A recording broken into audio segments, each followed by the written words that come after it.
¿Qué tal? Buenas tardes, bienvenidos a otro programa de Faro Revela. Ustedes saben que Faro Revela es un programa periodístico que buscamos hacer notas e entrevistas sobre temas que realmente nos empiezan a preocupar, temas de la actualidad. Y en esta ocasión, nosotros no quisimos cerrar el año en Faro, ya estamos en noviembre, entrando en noviembre, y quisimos tocar de alguna manera el tema delicado que es la eutanasia. Estamos hablando de la vida y la muerte. Y no quisimos terminar el año sin un poco adentrarnos en este tema, que no dudamos que va a ser un tema recurrente el 2023, porque entraron este año tres proyectos de ley que hablan de este tema. Uno es el proyecto de ley que entró la Unión Cívica Radical, que se llama la Ley de la Buena Muerte. Otro que es que se llama la Ley Alfonso, que es del Frente para la Victoria. Entró otro, que Julio Cobos, entró otro tema que se llama interrupción voluntaria de la vida, y ahora en septiembre entró un cuarto proyecto que se llama de Maria Bauer, que es que este proyecto ya empezó a dar pasos más profundos en términos de que empezó a hacer más detalle de cómo va a ser la metodología, incluso ya habla de suicidio asistido, que los proyectos anteriores no hablaban. Bueno, entonces son todos temas que de alguna manera todos los que estamos en la defensa de la vida en todo momento y lugar queremos conocer, queremos empezar a conocer los conceptos, queremos empezar a entender qué es lo que significa una cosa y otra, y por eso invité a quien yo considero un experto en el tema, porque él trabaja todos los días con la vida y con la muerte, pero con esta visión del respeto por la vida y la dignidad de las personas. Voy a le voy a dar la bienvenida a nuestro invitado, que es Matías Nahum. Bienvenido, Matías. Te voy a presentar, tiene 49 años, él es médico de la UBA, jefe de cuidados paliativos del Hospital Austral y fundador del Hospice Buen Samaritano. Este es un lugar, es una organización preciosa, es un voluntariado, pero conozco muchos voluntarios, y es un lugar donde acompañan a las personas con enfermedades terminales para que tengan, al final de la vida, se vayan con dignidad. No sé si lo presenté bien, Matías, porque yo sé que es un tesoro eso. Describir tú lo que hacen ahí en los Hospice Buen Samaritano. Te doy la bienvenida y contanos, ¿qué es el Buen Samaritano? Hola Claudia, primero muchas gracias por la invitación, buenas tardes. Bueno, sí, te cuento un poquito. Entonces el Hospice Buen Samaritano es una organización para cuidar gratuitamente a personas sin recursos y que atraviesan por una enfermedad avanzada el final de la vida. Te corrijo en cuanto a, si querés, lo de la palabra terminal, porque es una palabra que ya está como medio que vamos sacando del diccionario. Es una palabra que etiqueta a un ser humano. Un ser humano no termina, en todo caso una persona culmina su vida, y entonces, bueno, pero históricamente es una palabra con la que rápidamente nos entendemos, pero atendemos, cuidamos, acompañamos a personas que están en el final de la vida, en esa situación de vulnerabilidad, no solamente por su problema de salud, sino por su situación social.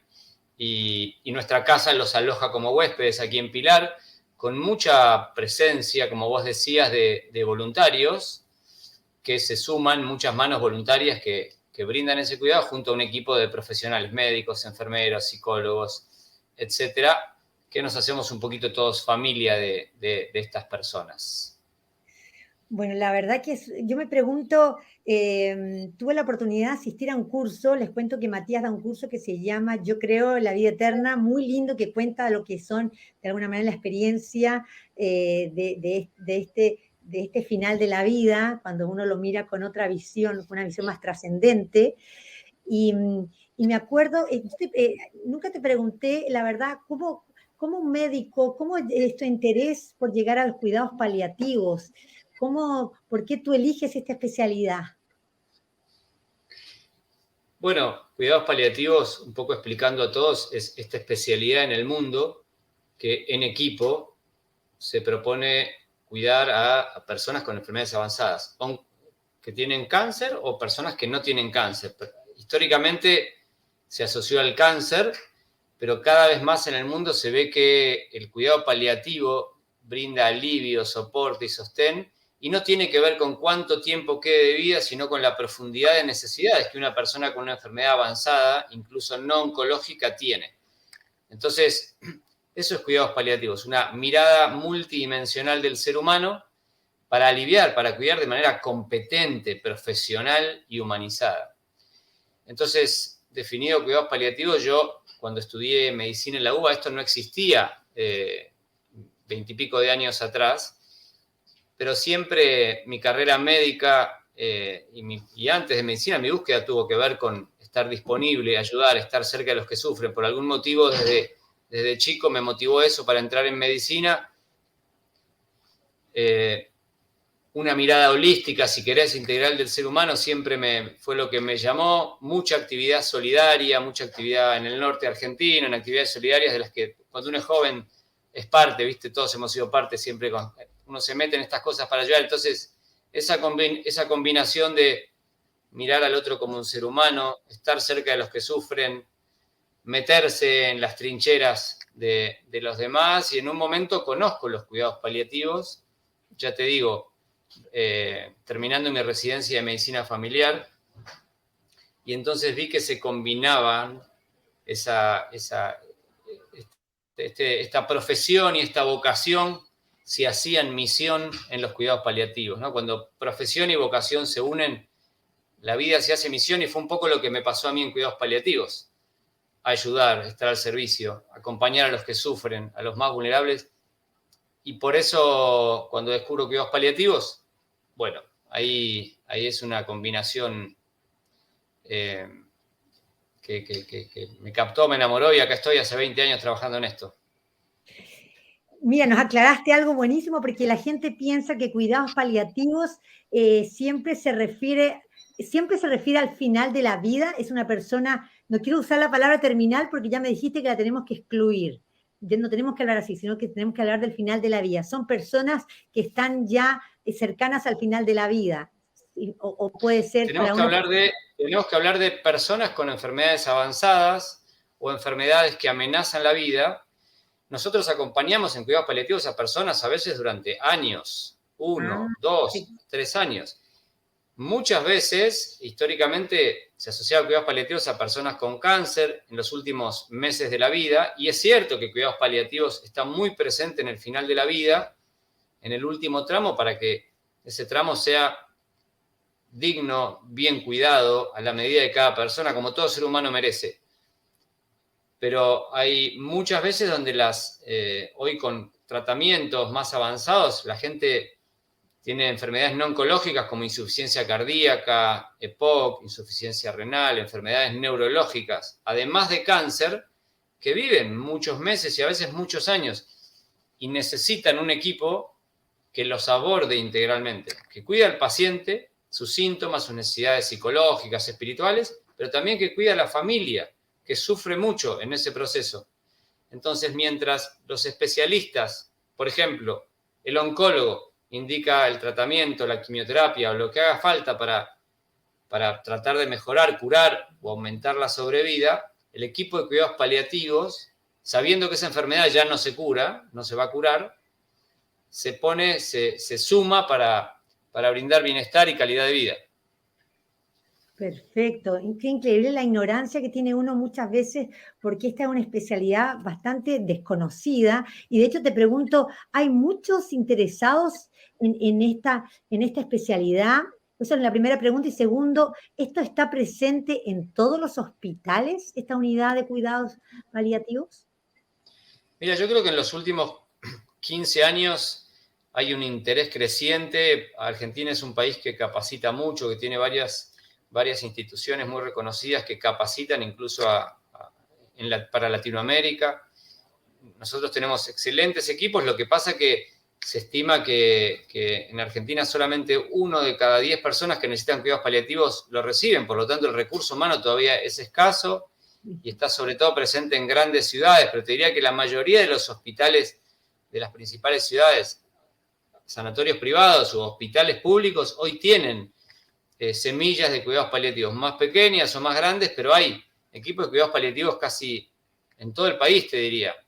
Lo que pasa es que, como vos decís, o son pequeños o no son conocidos, pero cada vez se sabe más. Y bueno, si a esto le sumás que la evidencia científica en otros países es creciente sobre los beneficios de cuidados paliativos, el desarrollo no va a frenar. Cada vez se demuestra más que cuando hay un equipo de cuidados paliativos, no solamente la gente transcurre mejor ese tiempo, sino que hasta a veces viven más tiempo. Porque la gente está aliviada, descansa, mejora, no tiene dolor, recupera las ganas de comer y hay evidencia que no solamente mejora la calidad de vida, sino que incluso los cuidados paliativos no acortan la vida, sino que hasta la extienden. Entonces, con esta evidencia científica, el desarrollo de cuidados paliativos en el mundo y en Latinoamérica es creciente. Todavía no alcanza, evidentemente, como decíamos antes, a todos, pero ahí vamos. Qué bueno escucharte, porque uno habla, viste que muchas veces se habla de la cultura del descarte, de la muerte, de que las personas mayores en otros países más avanzados que ya aprobaron la ley de eutanasia, se dice que ya hay personas que nos aportan a la sociedad, entonces habría que buscar la manera de descartarlas porque no aportan y son un costo muy alto digamos, para todo el sistema público y sobre todo para el sistema de salud. Pero vemos que por lo menos en Latinoamérica esto es una buena señal que esto esté creciendo y que existan, digamos, médicos como tú que puedan llevar resultados, me imagino. Qué gratificante poder demostrar lo contrario. Yo creo que sí, digamos, no solo médicos, sino enfermeros, psicólogos, trabajadores sociales, kinesiólogos. Un equipo de cuidados paliativos es un equipo interdisciplinario con muchos profesionales y muchos corazones, sumás voluntarios, sumás agentes religiosos, bueno, no me quiero olvidar, pero es un equipo de gente porque una persona en ese momento de la vida necesita ser mirado desde muchos costados, y la familia también. Entonces, cuando a un equipo le das herramientas para aliviar y para cuidar, naturalmente el ser humano se compromete. Cuando un equipo, un sistema, un hospital no tiene herramientas para aliviar, y a veces, yo no creo que nadie a propósito, pero por desconocimiento, bueno, deja un poquito al costado aquello que no puede aliviar, quizás su propia frustración, no saber cómo aliviar el dolor, cómo acompañar, cómo comunicar malas noticias. Entonces, vos cuando a un equipo le das recursos, ese equipo que nació para cuidar, porque en la genética de toda persona que está en salud está el deseo de cuidar, cuando le das herramientas, el cuidado vuelve a florecer. Entonces yo creo que es cuestión de información y de formación, y eso está pasando. Qué importante la verdad es conocer estos conceptos. Y cuéntanos esta ley que se aprobó a fin de año, que costó bastante que se aprobara. Contanos de la ley de cuidados paliativos que se aprobó en noviembre. Bueno, los cuidados paliativos en todo el mundo son un derecho. Acceder a cuidados paliativos es un derecho. Es decir, transcurrir ese tiempo de enfermedad con el cuidado profesional, competente y humanizado es un derecho. En Argentina esto estaba debajo de la mesa, es una ley que muchos de mis colegas pelearon durante muchos años, leyes que estuvieron cajoneadas y demás, y que finalmente se aprobó, todavía no se reglamentó, pero que de alguna manera va a impulsar en todo el país este derecho, que existan, que se concreten los cuidados paliativos y que sean accesibles a todos. Cuidados paliativos no solamente implica la atención, sino la disponibilidad de analgésicos, que es un gran capítulo, la disponibilidad de opioides, y después, como decíamos antes, la formación de recursos humanos para que todo esto ocurra. Atención y uso de analgésicos. O sea que es una noticia que festejamos. A veces reglamentar leyes en Argentina puede costar años, pero el primer gran paso ya se dio. O sea, cuidados paliativos debería llegar a todos, Dios mediante, en un par de años. El gran paso fue la ley.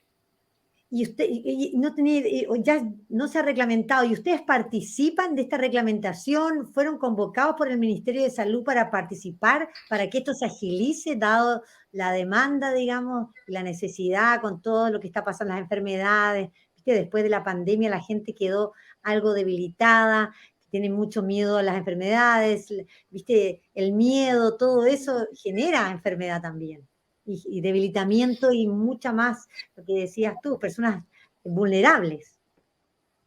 Mira, en nuestro país existe nuestra Asociación Argentina de Medicina y Cuidados Paliativos, que de alguna manera es el ente, la institución que va empujando y ligándose con lo político y haciendo el trabajo necesario justamente para que la ley se impulsara. Ahora, de alguna manera, la asociación va a quedar trabajando con el resto de los organismos para que esto ocurra y se reglamente.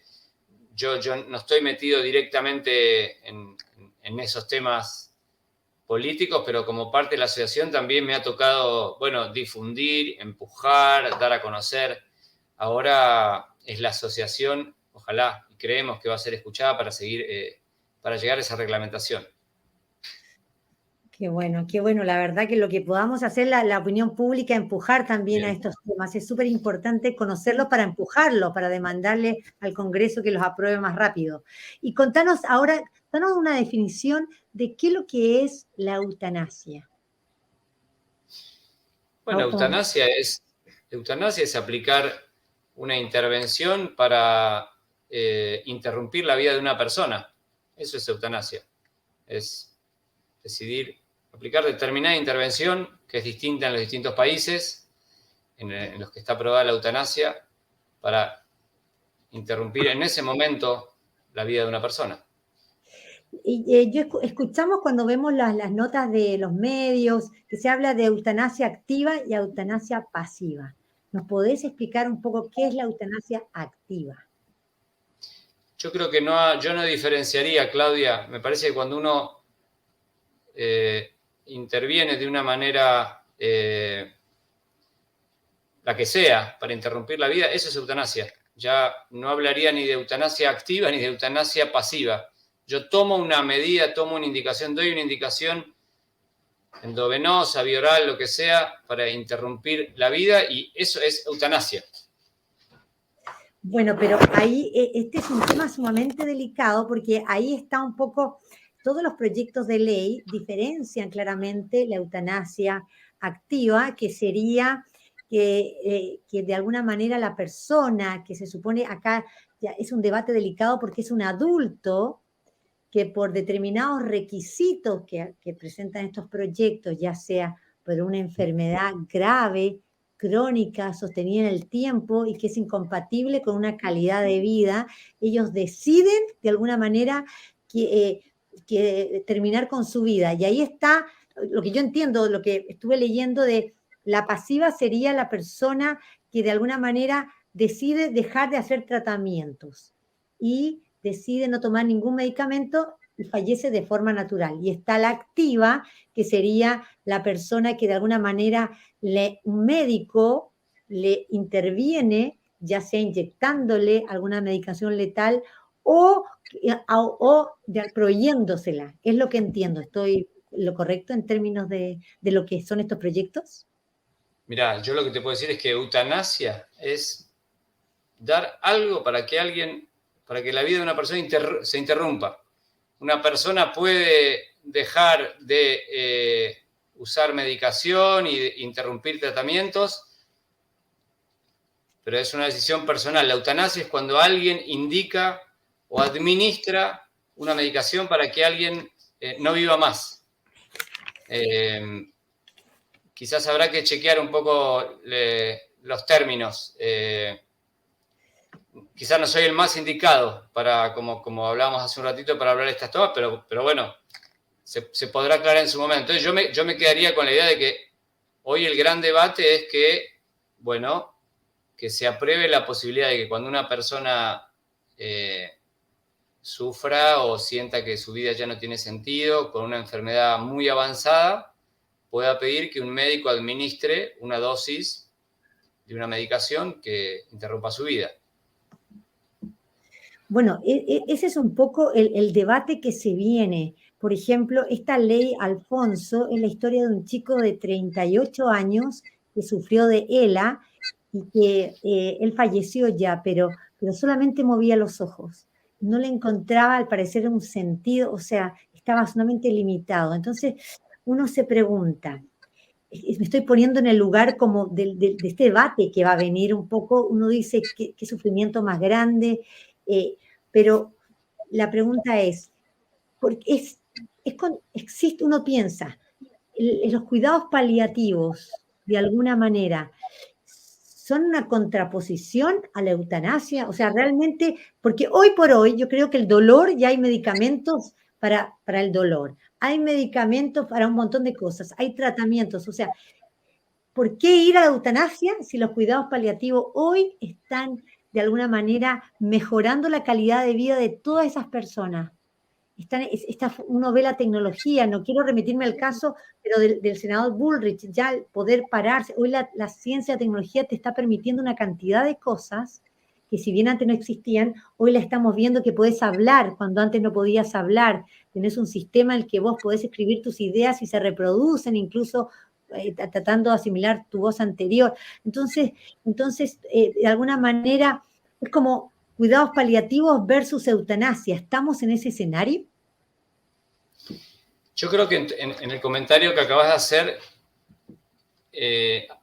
traes un montón de variables, un montón de variables a la charla.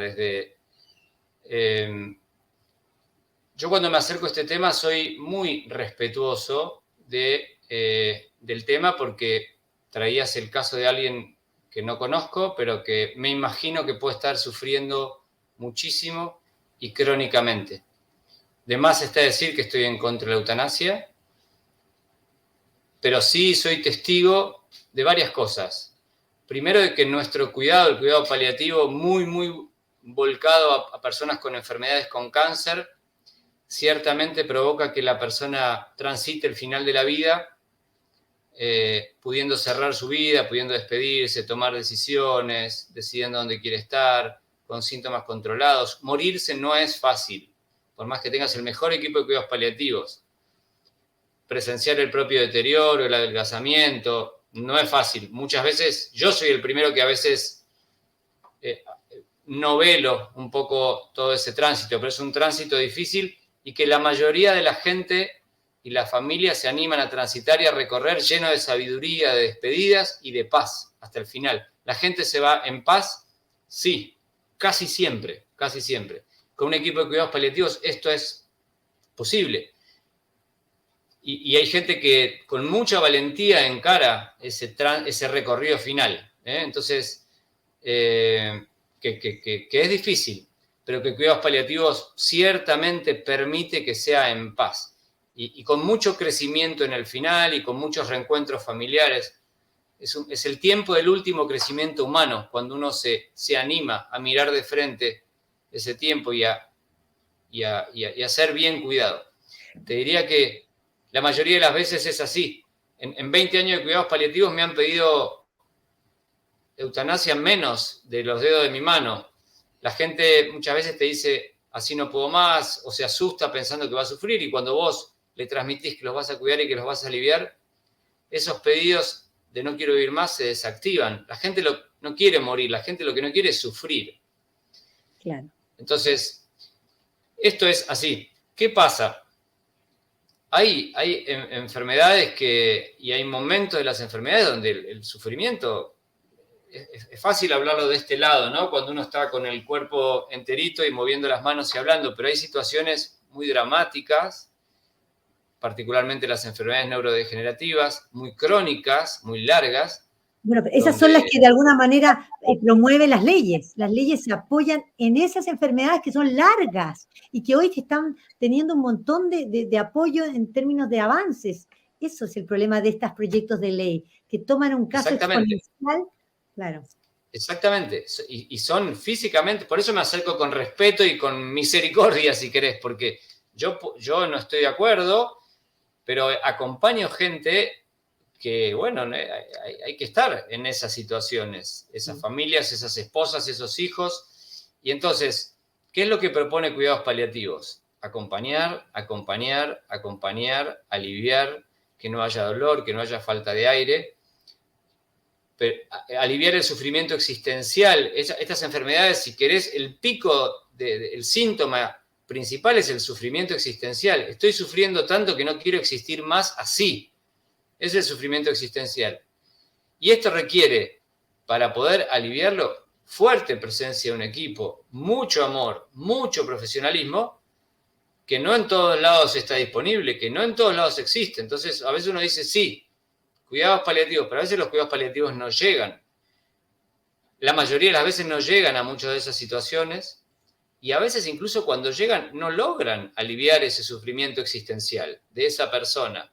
Claro. Porque bueno, porque no llegás a la hondura del sufrimiento humano, espiritual de muchas de esas personas. Entonces, yo creo, y en ese momento, que quizá la respuesta, una vez que uno define sufrimiento existencial refractario, o sea, ya probé todo lo que está a mi alcance, pero no puedo aliviar el sufrimiento, que el recurso, más que la eutanasia, podría llegar a ser la sedación. Sedar a alguien, a veces transitoriamente, o a veces definitivamente, para que no perciba, para que no sufra todo lo que está viviendo, que es distinto a decidir, bueno, hasta acá llegamos, interrumpo, ¿sí?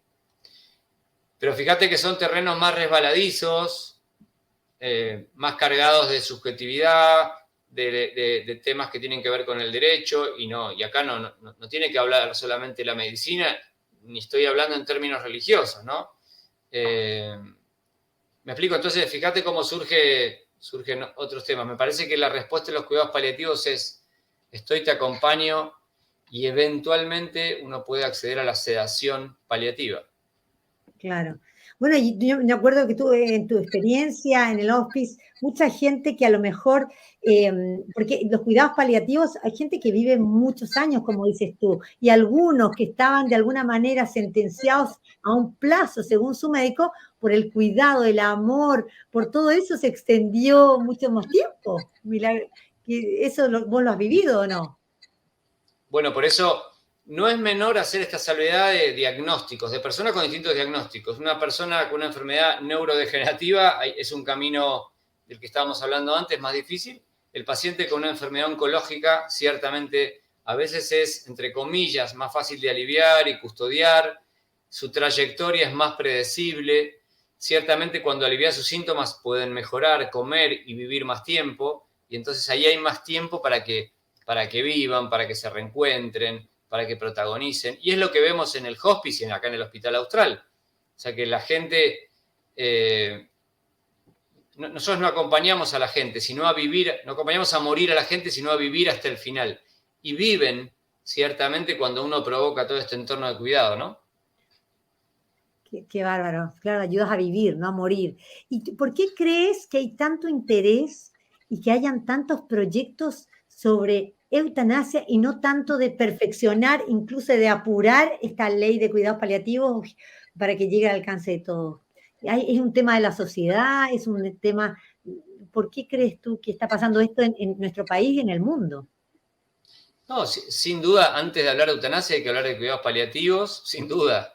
Y en todo caso, una vez que los cuidados paliativos sean un derecho, dar un debate serio al tema de la eutanasia, y hay que hablar. Porque te digo, yo estoy de acuerdo en que esto se hable porque hay mucha gente que quizás en esos porcentajes mínimos sufre y no logramos aliviar su sufrimiento. Entonces, que se hable de esto no quiere decir que yo estoy de acuerdo, pero hay que poder escuchar a la gente que sufre. Pero antes, cuidados paliativos tiene que estar hasta el techo, tenemos que estar cargados de cuidados paliativos. Claro. Entonces, me parece que estamos en una etapa del mundo donde los derechos y los supuestos derechos están en auge y bueno, y convocan y movilizan recursos, movilizan políticas, movilizan economía, y entonces, bueno, y a veces los extremos movilizan más que los derechos habituales, que lo que nos corresponde a todos, ¿no? Entonces me parece que tiene que ver un poco con eso. Lamentablemente debería ser primero cuidados paliativos antes que hablar de eutanasia, pero estamos al revés. Totalmente en un mundo al revés, que debiera apuntar a todo lo que puedo hacer para mejorar cuidados paliativos, para hablar después es increíble.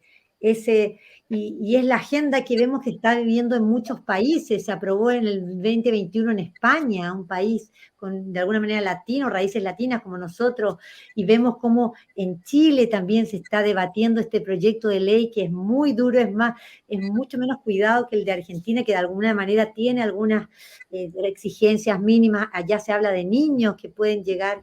Entonces uno realmente te sorprende. Y tú sabes que hay quiero destacar una encuesta que se hizo, me parece que fue en Canadá, pero esto lo hizo, está en un libro que se llama Dignos hasta el final, que está Lupe Batallán, investigó este tema, eh, y la verdad que este libro es un aporte para que todos lo lean respecto de lo que es la eutanasia y todo el alcance que tiene a nivel mundial y cómo de alguna manera todas estas palabras, estas narrativas y estos casos exponenciales que de alguna manera te sensibilizan, pero muchas veces no son tan reales como los cuentan, por eso tenemos que abrir los ojos. Y en esta encuesta dice, le preguntaron a una cantidad a las personas que pedían la eutanasia, ¿por qué la pedían? ¿Por qué te digo esto? Porque dentro de los proyectos de ley se le pide que en el caso de Argentina tienen que ser mayores de 18 años con conciencia de la decisión que están tomando. Por eso van a una comisión de psicólogos, cada ley tiene su detalle, pero la idea es que esta persona tenga plena conciencia de la decisión que está tomando, ¿ya? Y se supone que no tiene que ser coercitiva, no tiene que estar obligado. ¿Por qué hago esta salvedad? Porque la respuesta de las personas en esta encuesta era, esto era a nivel, no es solamente Canadá, es a nivel de los países que lo aprobaron, esta encuesta, es como general. Dice que el 50% de las personas que pedían la eutanasia era por un tema de controlar el dolor, para ayudarlos, lo que no podían soportar es el dolor constante. El 37% era porque se sentía una carga para aquellos que lo cuidaban, para la familia. Esto de que yo no puedo aportar, soy totalmente dependiente de mis padres o de mi mujer, y eso le generaba una carga enorme, por lo cual pedía la eutanasia. Otro, un 20% era por soledad o aislamiento. Es toda esta situación tan limitante en el cual vivían, no les permitía participar de una vida social activa que hubiesen tenido antes, o se sentían muy solos. Y en Canadá, un 3,1 era por pobreza, por no tener acceso, como bien decís. Y si uno piensa, como dicen de alguna manera los que debaten, los que están a favor de la vida y de los cuidados paliativos, es que si vemos cada una de estas causales o razones por qué lo piden, hay una coerción, ¿o no? No es libre, tú estás sometido a una situación de enorme vulnerabilidad, entonces no sé si estás con toda tu conciencia. ¿Vos qué opinás respecto de esto? ¿Coincidís en que...? No, yo creo que hoy el dolor no puede ser una causa porque hoy hay, por donde lo mires, maneras y maneras y maneras de aliviar el dolor. Entonces ya el dolor se cae porque es... en el 95% de las oportunidades uno logra aliviar el dolor con medidas relativamente sencillas. Hay un porcentaje pequeño de los casos de personas con enfermedades muy avanzadas en los que el dolor es refractario y el camino es la sedación paliativa, que es un camino bioético distinto al de la eutanasia, adecuado, pero bueno, evidentemente el dolor maltratado hace que alguien no quiera vivir, cualquiera, ni vos ni yo quiere vivir con un dolor de muela. Pero bueno, es que a veces si no aparece el dentista adecuado, y entonces hoy el dolor no puede ser una causa. Evidentemente, después vos mencionabas la sobrecarga, entonces si hoy el sistema no está armado con recursos para cuidar a personas que necesitan más cuidado que el que te puede proporcionar una familia, aunque sea muy cuidadora, y bueno, de repente hay un nivel de sobrecarga injusto. Entonces, por eso las unidades de cuidados paliativos, los hospices o determinadas centros de internación con una mirada integral, bueno, son el futuro para dar una respuesta a patologías y a personas con enfermedades crónicas, porque la edad de la población va aumentando, que ya difícilmente puedan estar en sus propias casas, sobrecargando lógicamente a una familia que no tiene, porque entonces hay un sistema que hoy seguramente no está respondiendo. Donde hay unidades de cuidados paliativos, aquí en el Austral abrimos hace poquito una unidad de 13 camas, el recorrido es difícil usar la palabra maravilloso cuando alguien se está muriendo, pero el recorrido que hace una persona y una familia es maravilloso, de una serenidad, no paran de agradecernos, no paramos de recibir agradecimientos de familias que quedan en paz porque su familiar se va en paz. Entonces, obviamente la sobrecarga de una familia necesita una respuesta del sistema que hoy todavía no está. Entonces, hay solución. Evidentemente la salida no es la eutanasia, generemos instancias de cuidado a la medida de una familia claudicada, ¿no? Y así me parece que uno puede ir encontrando respuestas a esas causas que vos nombrabas. Si ponemos delante el ser humano, lo que pasa es que a veces es más fácil que dar respuestas estructurales. Bueno, vamos al caso, ¿no? Bueno, mira, lo más rápido es, ya está. Y caemos no, me parece que la persona empieza, como escuchaba el otro día en una nota, ¿no? Bueno, yo no quiero que el Estado decida por mí, ¿no? Una persona que evidentemente estaba sufriendo. Entonces se empiezan a mezclar cuestiones de todo tipo cuando alguien está sufriendo y pide estas cosas. La respuesta es que el alivio y el cuidado completo es posible, es posible. Qué importante lo que decís, porque la gente piensa que muchas veces está condenada a, de alguna manera, esta es una salida para mucha gente a lo mejor que no tiene medios económicos, que no puede acceder a un cuidado y decir, bueno, la pido porque estoy sufriendo, no tenemos el dinero pero ya con esta ley se supone que el Estado debe generar un presupuesto para que todos de alguna manera pueden tener ese alivio o no. ¿Se supone que debería ser así o no? Ese es el objetivo de cuidados paliativos. Mucha gente piensa que porque tiene determinadas enfermedades está condenada a tener dolor. Y no son. Es nuestro día a día explicarle a la gente que no tiene que tener ese dolor. Y con pequeñas intervenciones, gotitas, medicación y demás, eso se alivia. Entonces, a veces hay una cuota de desconocimiento, o bueno, se pone al cáncer en un lugar de algo, digamos, imposible de aliviar. Y bueno, y hay una parte de pedagogía que le falta al sistema para decir, no, cuidados paliativos es un derecho, tiene que estar para todos. Y lo que ocurre cuando entras en cuidados paliativos es vida hasta el final.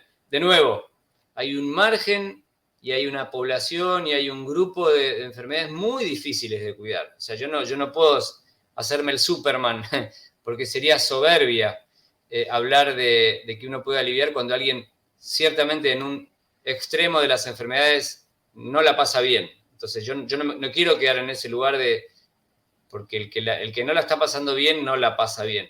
Eso no quiere decir que la solución sea la eutanasia. Tenemos que encontrar maneras de alivio y de cuidado, y seguro que las encontraremos si ponemos al ser humano delante de todo. Por eso, comisiones que en vez de estar pensando proyectos de eutanasia, estén mejorando los proyectos que tienen que ver con los cuidados paliativos, donde uno no ve que hay grupos de comisiones del Congreso que estén, porque yo veo el caso de Stephen Hawking, por ejemplo, en lo limitado que era físicamente su enfermedad, vivió muchos años desarrollando, escribiendo libros, haciendo cantidad de cosas, siendo útil a la sociedad. Imagínate, a pesar de no ser, ni siquiera hablemos de un tema de fe, porque él ni siquiera era creyente, pero de alguna manera pudo el sistema ofrecerle salidas de alguna manera que tenían que ver más con la vida y con el hacer que el dejarlo ahí solo sentado en su silla de ruedas. Es que nunca podemos subestimar al ser humano. La riqueza de un ser humano, tenga la edad que tenga, haya nacido donde haya nacido, sometido a ciertos límites, pero bien cuidado, el ser humano tiene la capacidad de volar. Porque somos cuerpo y alma, y porque somos espíritu, y el espíritu bien cuidado, amado, vuela, y somos testigos de ejemplos de este estilo. Vos acabás de nombrar una persona desde la intelectualidad, pero bueno, tenemos ejemplos en nuestro país y en el mundo de que con un entorno amoroso y competente de cuidado, incluso aunque la persona pueda mover los ojitos, en el ser humano pasan muchas cosas capaces de transformarlo a él, de transformar su entorno. Es lo que yo llamo los intangibles.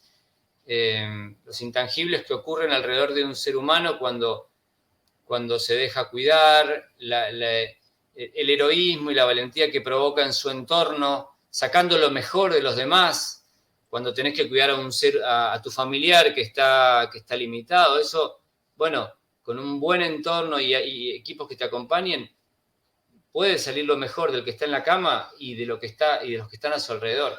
Es difícil de decir, pero una vez me preguntaban qué es lo que no se cura. Y yo creo que lo que no se cura puedes llegar a ser el dolor, la herida y el sinsentido de que un familiar tuyo decida no vivir más de un momento para el otro, cuando todavía quedaba vida por delante.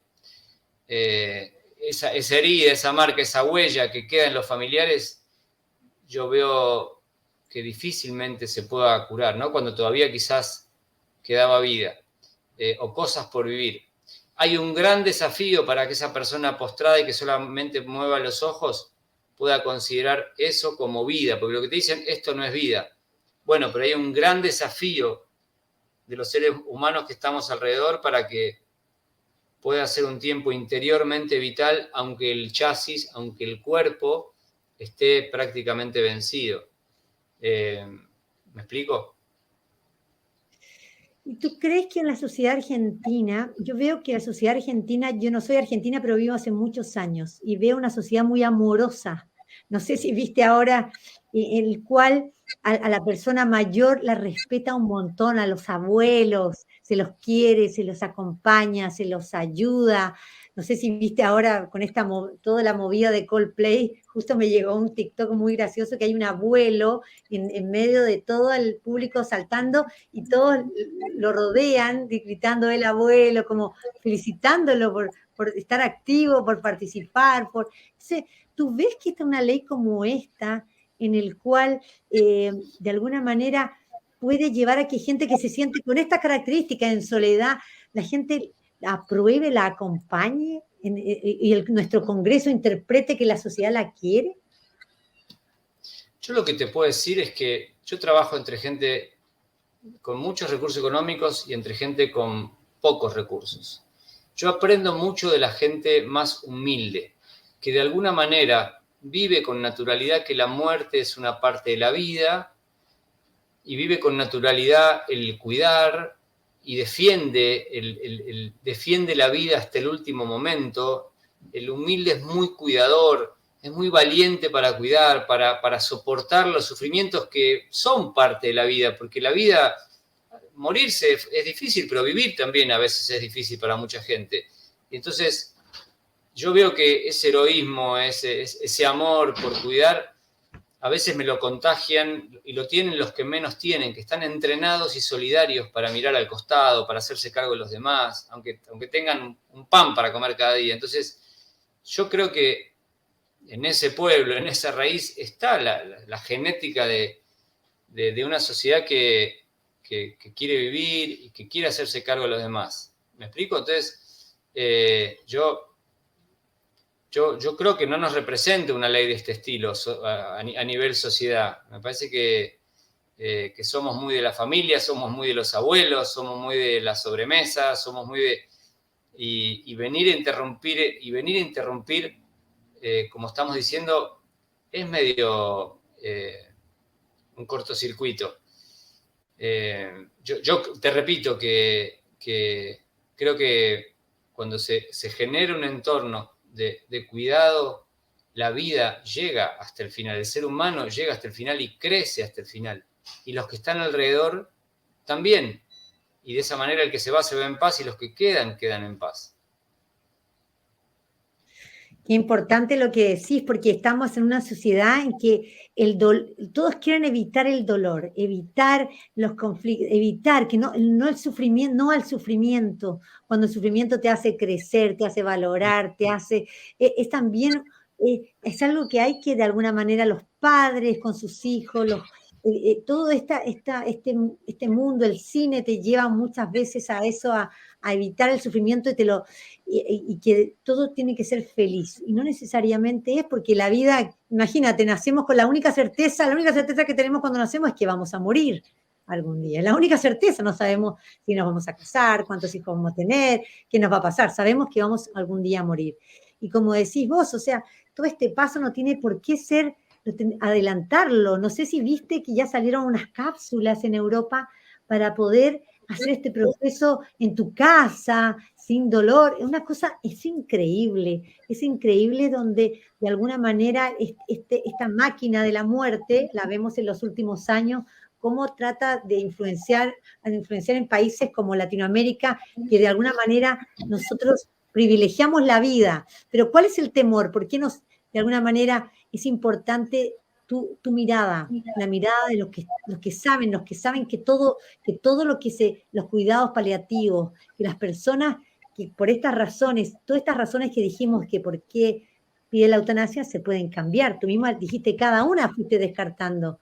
Quiere decir que tiene que ver con el amor, con el cuidado. ¿Cómo podemos hacer Sí, para que esto llegue a más gente? Porque ¿quién quiere ser? El tema es, hay que capacitarse en esto también, en este cuidado. A la familia hay que capacitarla. A uno le da miedo a un enfermo. Existe posibilidad de hacer cursos así porque tú le dices a una persona que está expuesta a una persona enferma en tu casa, le da una ACV, cambia la casa entera. Hay que aprender un claro. montón de cosas que uno no sabe. Y la verdad que nadie te las enseña. Ese es otra como tema pendiente. Uno le tiene miedo a esto, a que a alguien de tu familia le pase esto porque la verdad que te cambia la vida. Y no es tan así Eh, tampoco, no es tan no, difícil.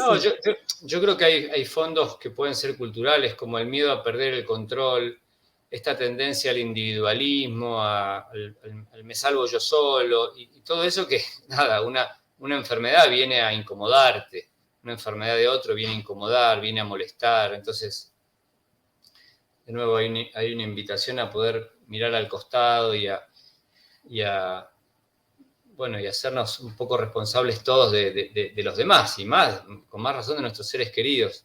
Entonces me parece que hay un fondo que tiene que ver con la cultura la que vivimos, del todo rápido, ¿no? Todo es ya, todo tiene que ser ahora, todo se tiene que solucionar y, y el ser humano, bueno, es distinto a vivir en las redes, ¿no? A que todo sea ya.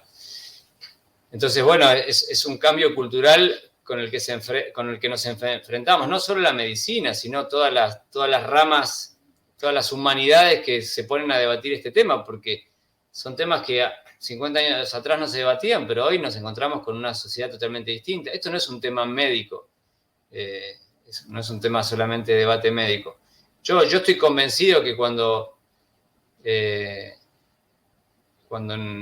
nos involucramos, cuando frenamos, cuando miramos al otro, cuando damos tiempo, cuando nos ofrecen recursos para cuidar, cuando no nos sentimos solos para cuidar a otros, cuando vemos que lo que me ofrecen realmente alivia, el camino y el partido cambia y la gente quiere vivir. La gente quiere vivir. Y por eso después agradecen. La gente agradece haber llegado hasta el final de un proceso que venía siendo duro. Quizás quedan 3, 4 meses de vida y para la familia y para el paciente es una cuesta arriba. Pero cuando llegás a la cima, bueno, gracias por haberme acompañado hasta acá, te dice el paciente que se va en paz, y gracias, y misión cumplida, te dice la familia, cuando llegás hasta ese punto. Y subimos juntos. No es que los largás solos, bueno, tienen que subir esta montaña juntos. No, vamos juntos, ¿no? Esa cima es también tener una mirada trascendente sobre la vida. No todo, evidentemente no, eso ayuda también, ¿no? Pensar que la muerte es un paredón, que la muerte es una pared, bueno, es una mirada que mucha gente tiene también, es una invitación a terminar. Bueno, si todo va a terminar en una pared, terminémoslo ahora, ¿no? Pero es un tema de lo que no se habla de la muerte. Yo me acuerdo en el curso que tú diste, vos decías, ¿quién se sentó a hablar con la familia? Bueno, a ver, ¿Qué quiere cada uno cuando muera? A ver, ¿cómo le gustaría su funeral? No es un tema de domingo. Y cuando vos hablabas que era tan importante esos datos pequeños, hablar estos temas, porque cuando sucede, porque hoy la muerte la tenemos cerca, no solamente por la edad, sino por la delincuencia, vemos los choques, vemos los robos, gente que muere, que ayer estaba y hoy no está. Y son temas que te toman con tanta sorpresa que te dejan impactado. Y tú decías que era importante que todos, de alguna manera, este tema de la muerte debiera ponerse sobre la mesa y charlarlo de forma natural, porque es algo de natural que vamos a morir todos. Pero ¿cómo Sí, hacerlo? ¿Cómo? no es morboso, es vivir con la perspectiva de la muerte nos ubica. Saber que en pocos meses, en pocos años el cuerpo va cambiando, entonces te ubica y te permite volver a lo esencial. La muerte es una gran pedagoga, te enseña a vivir mejor, por eso no es dramatizar o morbo. Yo trabajo en cuidados paliativos y no estoy pensando todo el tiempo en la muerte, pero de estar con tantas veces, día a día con personas que están en el final de la vida, yo reordeno mis prioridades, vivo mejor, he aprendido que la vida pasa por los vínculos, por los afectos, y no tanto por el tener, por los reconocimientos. Entonces, hay un aprendizaje permanente que a mí me lo da mi profesión, pero que cualquiera que se ponga a analizar que los años pasan, que estás canoso, que ya no estás tan rápido como antes y que el tiempo se va cortando, y bueno, y entonces, ¿por dónde pasa la vida? ¿No? Y empezás a ponerte un poquito sabio. Yo conozco sabios de 20 años, que son mucho más sabios que sanos de 80 años. ¿Por qué? Porque vuelven a lo esencial de la vida y eso es lo que te permite pensar en la muerte. Pensar en la muerte no quiere decir, bueno, hablemos de que nos sepamos muriendo. No, sepamos que en algún momento nos vamos a ir y cómo queremos transcurrir, cómo queremos vivir el tiempo que queda, por dónde me siento pleno, dónde hago sentido, dónde hace sentido mi vida. Vivimos tan en piloto automático que se nos pasa la vida y solamente cuando alguien muere en un velorio, en un accidente o en una enfermedad, volvemos a lo esencial de la vida.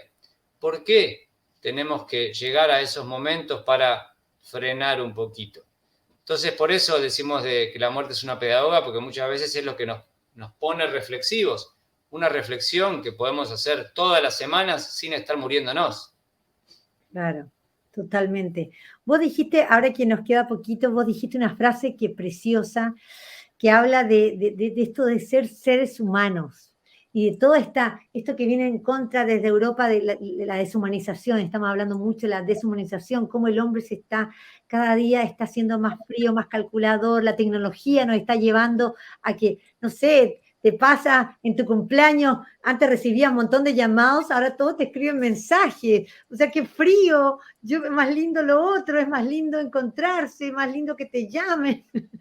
No es una queja, pero uno de repente en muchas cosas me están facilitando para que yo me involucre cada vez menos. Por ejemplo, en vez de hacerte esta entrevista, es más fácil, tú estás en tu lugar de trabajo, yo en el mío, entonces es más fácil entrevistarte. Y uno dice, uy, qué lindo es hacer esto en vivo, viéndote, mirándote a los ojos, compartiendo una charla antes.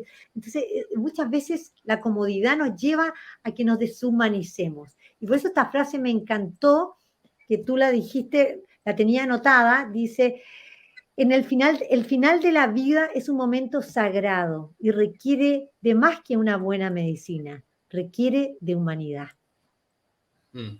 ¿Cómo te nace esta frase? Bueno, es que es ante todo el encuentro entre dos personas, un momento como ese, ¿no? Un papá con un hijo, un esposo con una esposa, un médico con su paciente, una enfermera con una confianza y una conciencia que se necesitan mutuamente. Escucharte, ser escuchado, mirarte, ser mirado, y ahí el que necesita ese cuidado y recibe esa humanidad, recibe esa terapia del otro, el te intereso, el soy escuchado, y el que va a cuidar se va humanizado también, porque te llevas un mensaje para tu propia vida. Entonces, el la sola gratuidad de tu presencia entera es terapéutica. Muchas veces el 50% de lo que el otro necesita está hecho solamente con la calidad de tu presencia. Quizás al resto tenés que agregarle un poco de calmante o entrenar un poco tu escucha, pero cuando me preguntan qué es lo que necesita una persona al final de la vida, ser tratado como un ser humano. ¿Pero cómo? A nadie lo tratan como un animal. No digo eso, digo ser tratado como un ser humano, escuchado, mirado, comprendido, respetando los silencios, las decisiones, metiendo el amor en el medio también. Una palabra que vos decís, bueno, palabra de novela. No. Yo muchas veces me emociono con lo que veo en mis pacientes y mis familias, porque veo el amor que hay entre ellos, y bueno, y uno es parte de eso. Y eso es terapéutico.